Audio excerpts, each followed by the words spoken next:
기다리는 삶이라는 제목으로 설교를 하려고 하는데요. 제가 좀 며칠 전부터 목이 좀 쉬어서 조금 듣기에 불편하실 수도 있을 것 같아서 죄송한 마음을 드립니다.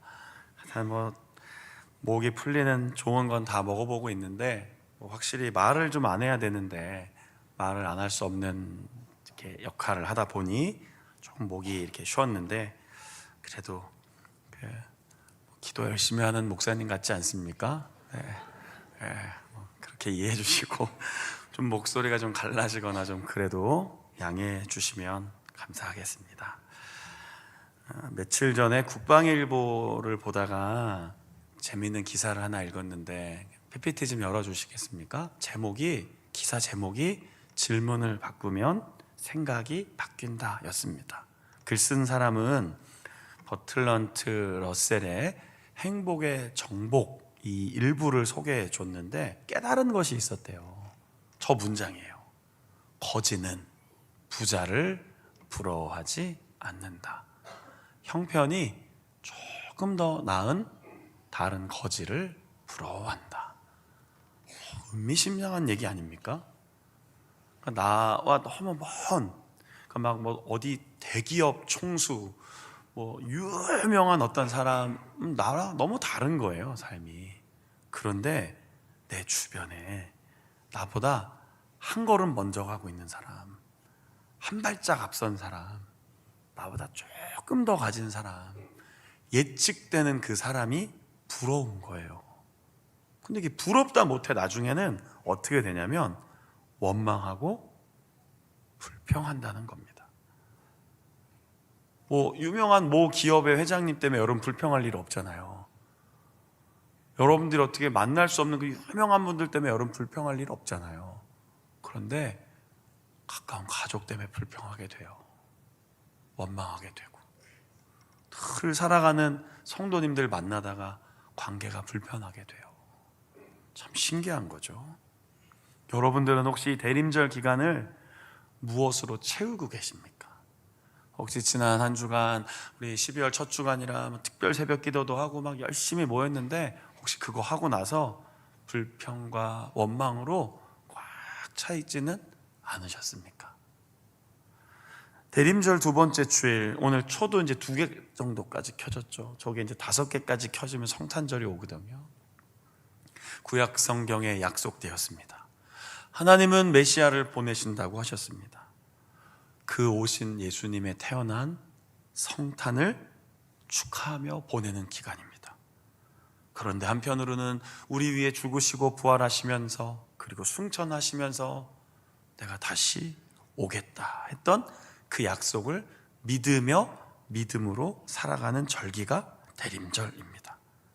끝이 아니라 시작이라고 했습니다. 그런데 오늘은 기다림에 대한 이야기를 하고 있는 겁니다. 주님 다시 오실 때까지 기다리겠습니다.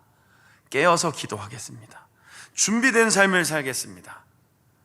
여러분들도 예수님 다시 오심을 믿으시죠? 어떻게 믿을까요? 구약 성경을 보니까요, 수백 년 전에 선지자들이 메시아가 유대 땅 베들레헴에 온다 했는데 진짜 오셨습니다. 우리는 말씀을 믿기 때문에 그 근거로 예수님의 재림도 믿습니다. 근데 이 믿음이 너무나 중요합니다. 왜냐하면요, 하나님 말씀을 신뢰하지 못하고 살면 답답한 현실 속에 넘어질 수밖에 없습니다. 어려운 일 만나고 고난을 만나고 이해할 수 없는 일들을 만날 때 넘어질 겁니다. 그러나 말씀을 믿기 때문에 우리는 예수 그리스도의 은혜를 힘입어 여기 이렇게 예배의 자리에 모인 것이죠. 오늘 읽은 야고보서 저자는 야고보인데요, 예수님의 동생이에요. 그 예수님의 동생이었다가 나중에 교회의 지도자가 된 야고보 사도는 주의 재림을, 오늘 여러 번 반복되죠. 주께서 강림하시기까지, 그리고 주님의 강림이 가까우시니라, 심판날이란 얘기도 하고요, 주님이 오실 때까지를 여러 번 반복합니다. 그 날까지 흩어진 믿음의 성도들에게 편지를 썼습니다.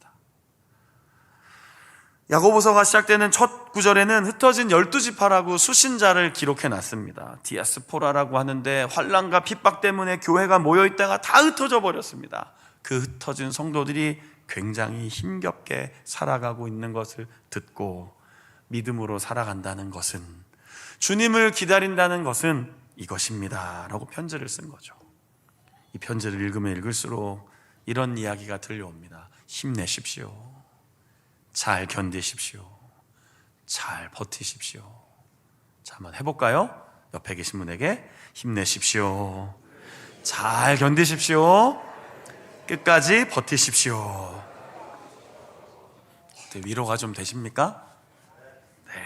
오늘 설교의 주제가 기다림이라 그랬잖아요. 막연한 기다림이 아닙니다. 언제 올지 알 수 없다라고 성경은 이야기했지만, 그렇다고 그것이 그냥 뭐 언젠가 오겠지가 아니라 반드시 오신다는 확실한 약속에 대한 기다림인 겁니다. 그래서 오늘 7절에 보면 그러므로 형제들아, 자, 여기서 말한 형제들은 원어로는 형제 자매들입니다. 그럼 무슨 뜻이에요? 사랑하는 성도님들, 이런 뜻이에요.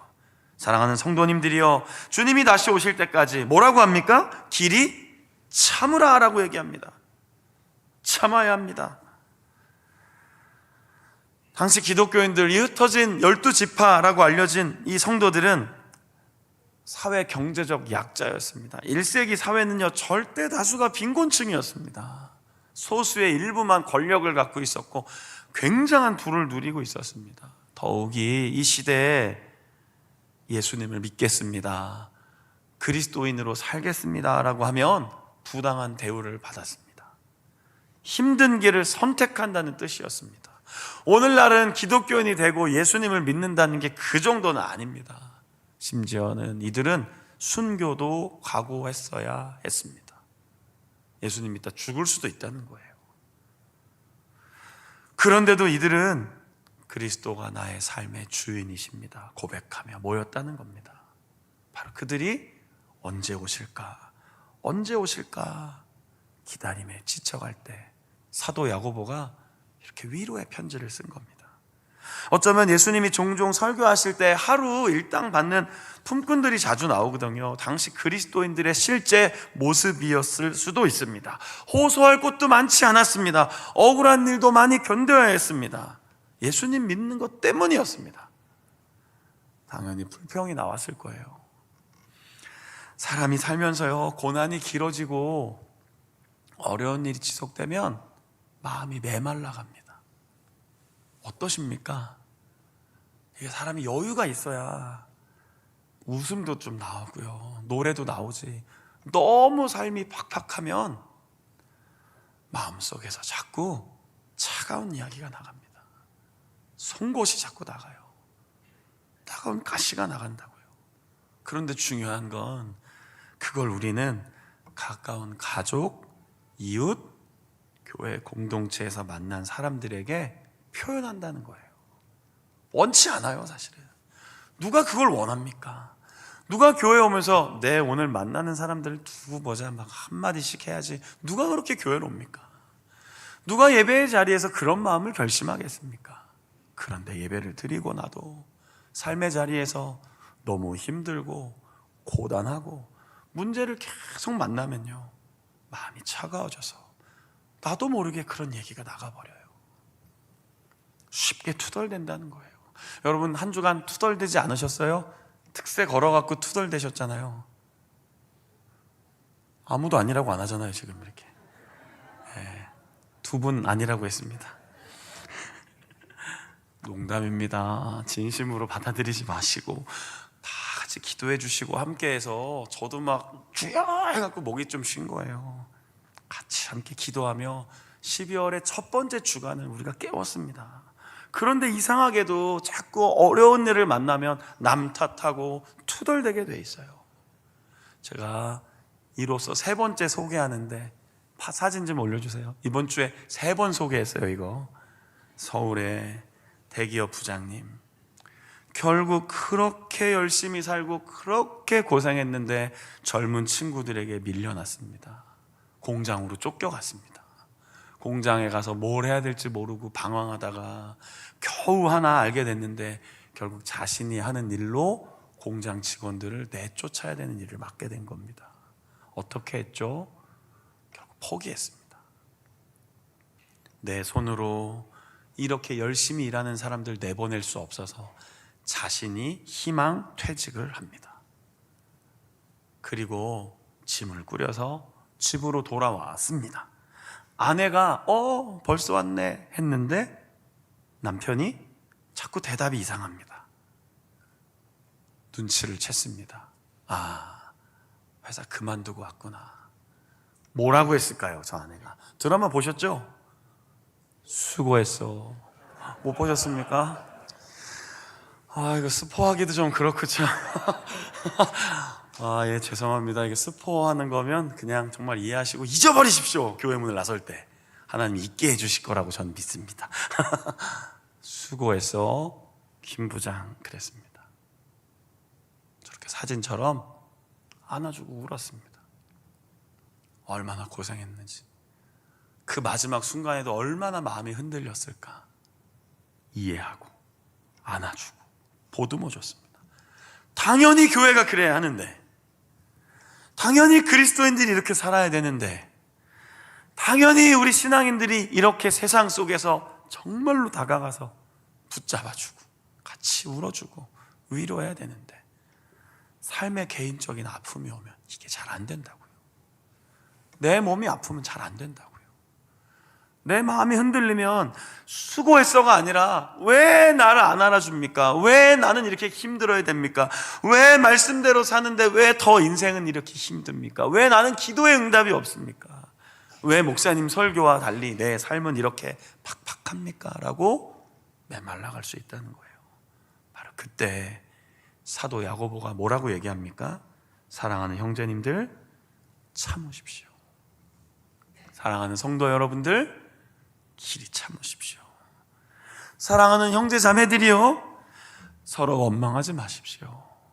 주께서 다시 오실 때 우리의 모든 아픔을 깨끗이 위로해 주실 겁니다. 그래서 기다리는 겁니다. 그래서 주님 만날 날을 기다리는 겁니다. 그래서 주님 오시기를 기다리는 겁니다. 이게 사도 야고보가 야고보서 5장을 마무리하면서 성도들에게 전했던 이야기입니다. 특별히 앞서간 욥을 뭐라 그랬습니다. 더 이상 설명할 필요가 있겠습니까? 욥이 어떤 인생을 살았습니까? 선지자들이 어떤 고난을 받으면서 메시아가 오실 거라고 예언했습니까? 아무도 인기를 얻지 못했습니다. 구약에 나온 선지자들 모두는 인기 설교가가 아니었습니다. 저는 가끔씩 그런 묵상을 합니다. 하나님, 제가 진짜 말씀을 잘 전하는 사람인가요? 왜요? 구약 성경을 보면 말씀 전할 때 모두가 배척했거든요. 저는 가끔씩 설교하면 은혜 받았다고 하시기도 하고 그래서 이걸 배척을 받아야 되나, 이 격려를 받아야 되나 진짜 헷갈릴 때가 많다니까요. 선지자들은 하나같이 다 외면당하고 배척당했습니다. 그런 고난의 길을, 앞서간 고난의 순간들을 보면서 사랑하는 형제들이여, 오래 참음의 본을 삼으십시오. 그리고 인내하는 자가 복됩니다. 이게 야고보가 주의 재림을 기다리는 성도들에게 전하고 싶었던 이야기였습니다. 이런 찬양이 있죠. 그 신계획 다 볼 수도 없고 작은 고난에 지쳐도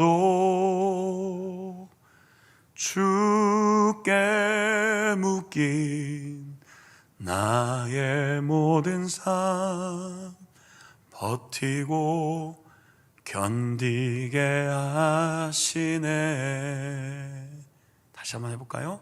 그 신 계획 다 볼 수도 없고 작은 고난에 지쳐도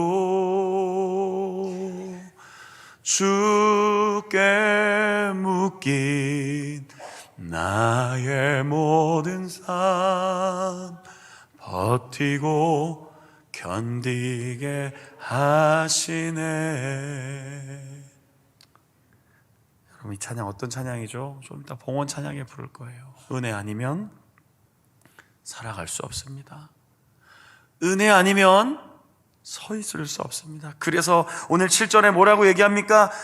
이른 비와 늦은 비를 기다린다고 했습니다. 구약 성경과 신약 성경의 이른 비와 늦은 비는 하나님의 은혜를 상징하는 단어들입니다. 기도해야 합니다. 하나님 은혜를 부어주십시오. 내 마음 메말라가고 있습니다. 내 삶이 힘들다 보니 원망하고 있습니다. 불평하고 있습니다. 하나님 참게 해주십시오.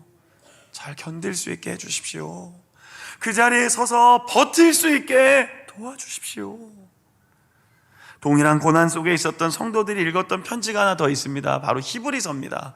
히브리서 12장 2절과 3절 말씀 좀 한번 열어주십시오. 같이 읽어볼까요? 시작. 믿음의 주여 또 온전하게 하시는 이인 예수를 바라보자. 그는 그 앞에 있는 기쁨을 위하여 십자가를 참으사 부끄러움을 개의치 아니하시더니 하나님 보좌 우편에 앉으셨느니라. 너희가 피곤하여 낙심하지 않기 위하여 죄인들이 이같이 생각하라. 아멘. 뭘 생각하라 그랬어요? 십자가를 참으셨다 그랬어요. 예수님 십자가 즐거워하지 않으셨어요. 하나님의 아들이니까 예수님은 그거 충분히 감당할 만해서 걸어간 거 아니었어요. 예수님도 십자가에서 죽기 전날 밤새 기도하셨어요. 지나가게 해주십시오. 안 할 수 있으면 안 하게 해주십시오. 이 고난의 잔 저도 피하고 싶습니다. 얼마나 기도했는지 잘 아시는 것처럼 땀이 핏방울이 될 정도로 간절히 기도했습니다.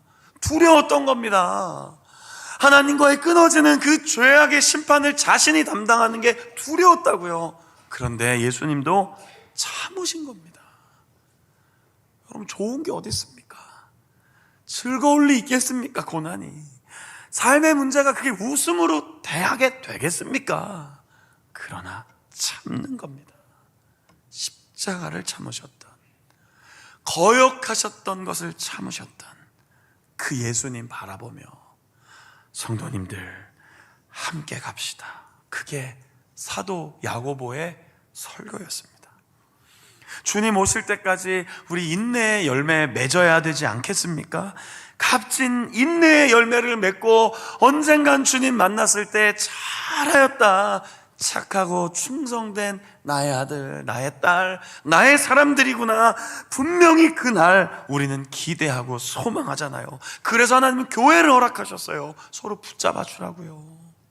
그냥 왔다 예배드리고 가는 데가 아니에요. 교회. 나의 신앙 하나 지키는 데가 아니에요. 유튜브 방송 보면서 그냥 예배드리는 곳이 아니에요. 와서 사람 대하고 만나고 인사하고 잘 지내셨는지 물어봐주고, 할 수만 있으면 손도 좀 잡아주고, 아까 그 사진처럼 고생했네요 안아주기도 하고, 그게 교회라고요.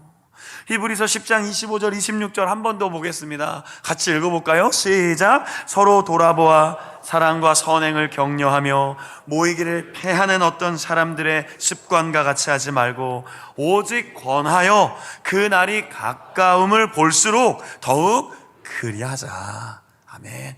예수님 오실 때까지 뭐 하라는 거예요? 돌아보라는 거예요. 서로 약한 자들, 힘없는 사람들, 아픈 사람들 돌아보고 선행을 하고 격려해주고, 자꾸 모여서 뭐 하라는 거예요? 여러분, 많이 모인다고 목사가 뭐 좋은 게 있나요? 저 좋으려고 모이시는 거 아니잖아요. 우리를 모이게 하신 이유가 있고, 모임 속에서 우리를 일으켜 주시고, 모임 속에서 우리를 위로하시는 하나님의 사랑 때문에 여기 왔다 가는 거예요. 그리고 흩어졌을 때는 그래, 사랑받은 사람답게 살아가자, 원망하지 말자, 불평을 멈추자, 투덜대지 말자, 믿음으로 결단하고 기대하고 나아가자. 그래서 오늘 여기 함께 모여 우리는 예배를 드리는 겁니다. 그리고 그 예배를 드리는 사람들의 중요한 삶의 자세가 기다림이라는 것이죠. 참고 기다림. 이번 한 주간 그걸 한번 실천해 봅시다. 7절에요. 농부가 열매를 바라면서 기다린다는 게 어떤 표현입니까? 저는 농사를 지어본 사람은 아니지만 저희 큰아버지가 돌아가셨는데, 큰아버님 생전에 농사를 짓는 분이었습니다. 여름에 큰아버지 집에 놀러 가면 늘 아침에 일찍 나가십니다. 나가서 늘 밭을, 논을 돌아보고, 비가 잘 안 올 때는 어떤 방법을 써서라도 지혜를 모아 찾는 거죠. 방법을 찾는 거예요. 그냥 기다린다고 해서 이렇게 멍하니 하늘 보고 언제 비가 오나? 그거 아니에요. 기도하는 겁니다. 말씀 읽어내고 그 말씀이 이렇게 살아가라 하면 살아내보는 겁니다. 실망할 수 있어요. 원망할 수도 있어요. 말씀대로 살았더니 안 되던데요? 맞아요. 그럴 수 있어요. 그런데 그래서 혼자 아니에요. 함께 집사님 좀만 더 참아봅시다. 권사님 좀만 더 참아봅시다. 성도님 우리 조금만 더 인내해봅시다.